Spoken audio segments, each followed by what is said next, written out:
mana injirtu torban tokkoof saaffarteetti tagibaari madaami kool jedhee irra dawwaleera mubaarak dawwaleera waa hundumaafuu as deebee isii wajjin dubbadha rakkoon qabu jetteetti akkasuma himbaasii deemee poolisa qabatee haga mana namitti deemee birri isiitti kennanii namitti mucayyoo harkaa fuudhuun ni dandamaa jetteetti namittiin illee rakkoo hin jiru an ummata adda hin jiru wajji dubbannaa nan deebanaa obsii jette akkasuma dabalata akka sabboontuti waan jechoo barbaadu gasti hundarra deemtee mucayyootan imimmaa isii ilaaluu rabboowurra afaan bichaa fi oromoon bichaa ni jirran faayidaa hin qabu birri hagana kaleerraa mana mubaarak illee jedhamaa guuramaa ture mana waan ufiillee akka madoobbiin jettu kana mucayyoon tun gasti hunda deemaa imimmaa isii dhaga'urra gara tokko fuutanii bakka tokko dhaabbattee yoomkiin biyyaa galtee hirmii haadhaa boottee haa buufattu boottee haa baafattu Ayo sanillee ta'uu dide mana arabaati fuudhaati nama oromoo bira teettee haa buufattu mi'attiin tunuyyuu rakkoo ragaatti kaleerraa duddisii barcuma irra goggoddee bu'aati nafsi matu gogaa walitti jiraaf deemtee bu'aati akkas godhaati afaan bichaa iyyuu faayidaa hin qabu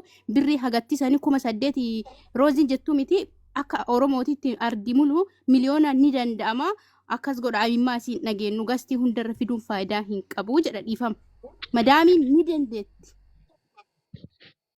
السلام عليكم ورحمة الله وبركاته. السلام ورحمة الله. Yeah, أنا ليش أنا ما تشوف ترى. I think namni tokko wayii isii bira madamiin agamitti torban tokko yoo jette torban tokko saaga torban tokko obsuun dirqama isirratti ta'a jechuudha. Namni immoo bira jiraachuu qaba. Namni isii bira dhaqee isii tasgabbeessu jiraatee yoo jedhe obboleetti yamee obsi tara tara haasoyna. Okay, so takka takkaani namni bira dhaqee yookaan yonnoo isii miira daranuu kaanis galchaa achis dhaqaa gaafii dhibba takka gaafata isii maraachii yoo taate malee isii fayyisuudha miti. Yeroo kunoo kaleerraayyuu haga dhallee jaluma jirra homaa bu'aa isii hin qabu isii boochisaa ooluun. Namni qaamaan isii bira gahee yookaan isii bira haga maadamii sunuu dhuftu bira jiraatee isii tana tasgabbeessee tasgabbiidhaan miira tasgabbii tokkoon ballaqni illee walitti qabamee isiidha namittiidhaaf kennamee tikettas taatu waan fedhe ka isii barbaachisu namni akkasii bira dhaabbatuu danda'a jechuudha. So miira tasgabbii san namni bira jiraachuu qaba. Isii tanaa namni kenna ajandaan kalee dhufe kalee hagam akka o'aa ture argitan nama meeqatu jala ta'aa ture. Adda immoo mooma saniitu kakaasaa jiru hin jiru. Gariin silaaluuf keessa bu'aa. Anis kanaafi kan amma na bane beektaa itti ilaalee dhabeetanii si kaleessa irraan dubbate amadha kana dhabeetanii. Gariin gaafa taaziyaa dhufu gariin silaaluu dhufa malee si wajjin akkasitti garaa si fakkaatee si wajjin boo'ee boochisuun bu'aa hin qabu. Isii wajjin teennee bu'aa ooluun bu'aa hin qabu.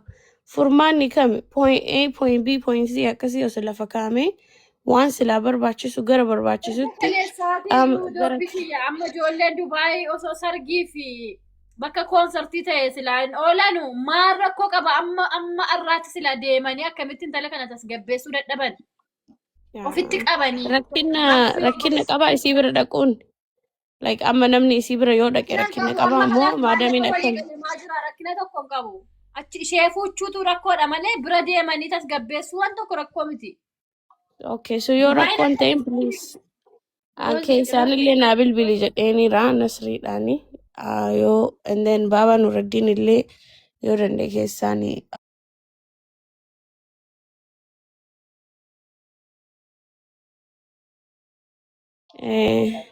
No, aguma torban tokko na obsa hin deebi'e wamaroo hin jettee fi barsiigaleen. Bubbee siigalee mi'oonnan jedhaaru haga torban tokko addatti akkana teennaan mucattiin hin miidhamti. Haguma torban tokko namittiin dhuftee murtiin gara tokko murtaa'uu fi dirqama tasgabbeessuun jedhaara siigalee mi. Kaniifuu namittiin isa eeyyamti namittiin waan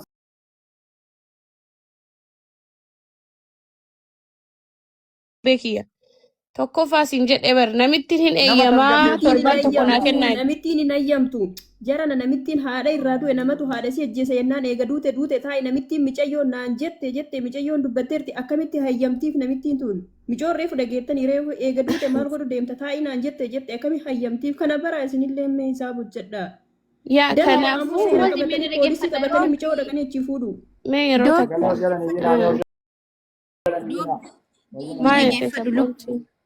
ila Rozi, doobbi waan jiru mucattiin beekaan mucayyoo mucattiin beettullee qoy ka akkasii miti seene doobbi miti haala qallaan isin himuudhaaf dabareen nama dubbadhaa dhageeffattan. laa wad Bakka dhageeffanna qosa. doobbi akkasii miti dubbiin ila laal mana madaa mucattisanii boonaan illee mubaarakii iska macarashaa hin dhiifamu mucattiin reefu waraqaa irraa jijjiirame ji'a sadii moo ji'a afur akkas isiinu Yaa. himatteetti kalee mana mubaarakiitiin muya namitti mana isi gattee deemtetti mucatti achiillee baanaan rakkoon qaxxitaa mubaarak irraa dubbiin gadi hin dhaabatu manuma sani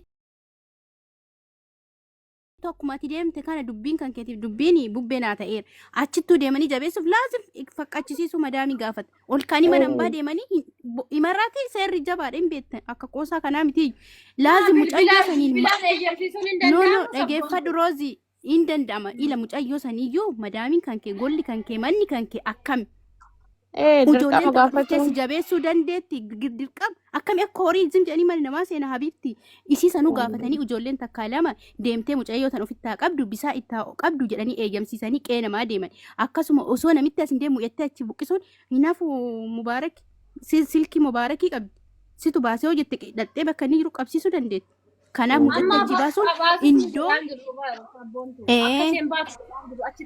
qeema sanuu dhaquuf eeyyama Eeyyama barbaachisaniif gaafatee bara. ifa manaa godhaa yaa qabaate maal rakkoo qabaree bilbilee yoo gaafate yoo qabaa Sabboontu wayyee mucattii ani biiroo tokko waliin ture isinitti maa jira bal'ina dhageeffattan malee. ayyee ishi dubbadhu si caqafa Dubbadhu Biiroo san si. mucattii bulii 15 biiroo tokko waliin ture ejensii takka ejensii isii lakkoofsa isinii kennaa ka isiin irraa dhufte jira isin yoo isii irra dawwaltanii isin akka galtu goosistan akkamitti fakkaata. kenni kaaroozi kenni doobbi kenni raqama yaa'ii barbaachisa yaa hojjamaa garaan nu dadhabee Yaa ergee nambara keessaan. As keessa daladde ejensiin kenna as keessa daladde. Kanaaf isin irraa dhufte jira. Shamsi kasi gaafa